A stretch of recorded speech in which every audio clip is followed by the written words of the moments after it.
গাছে গাছে মুকুলের সমারোহ, পরিচর্যায় দিনরাত ব্যস্ত সময় পার করছেন কৃষক ও বাগানেরা। এ চিত্র উত্তরের জেলা দিনাজপুরের লিচু বাগানের। উদ্যোক্তারা বলছেন, এবার অনুকূল আবহাওয়া থাকায় পোকামাকড়ের আক্রমণ কম। পুরো সময় এমন অবস্থা বিরাজ করলে পাওয়া যাবে কাঙ্ক্ষিত ফলন। যদি এখন লিচুর দাম পাই তাহলে কৃষকের আমাদের গতবারের তুলনায় এবার ভালো রেজাল্ট করতে পারবো।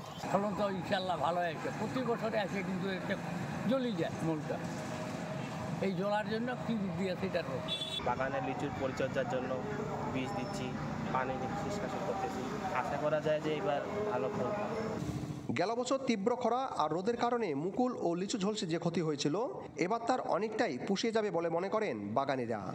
গত বছরে যেটা ক্ষতি হয়েছে সেই ক্ষতিটা এইবার হয়তো পূরণ হয়ে যাবে। এই এখন পর্যন্ত যেটা আছে গতবারের চেয়ে এবার লাভজনক, মানে দেখা যাচ্ছে, লাভ হইতে পারে। লিচু মুকুল আসছে, গত বছর যে সময় আসছিল ওইটাও এই সময় আসছে। তবে আবহাওয়াটা ভালো বর্তমানে। সবকিছু ঠিকঠাক থাকলে এবার অন্তত 1000 কোটি টাকার লিচু বেচাকেনা হবে বলে আশা হর্টিকালচার সেন্টারের কর্মকর্তার।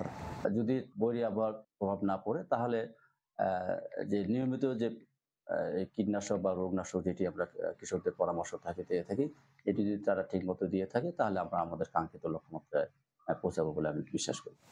চলতি বছর 8250 হেক্টর জমিতে লিচুর মুকুল আসার লক্ষ্যমাত্রা ধরা হয়েছে। বিপুল সরকার সানি, চ্যানেল 24, দিনাজপুর। উৎসবের খুশি হবে নগদে বেশি, কারণ ঘন্টায় ঘন্টায় আছে গিফট জেতার সুযোগ।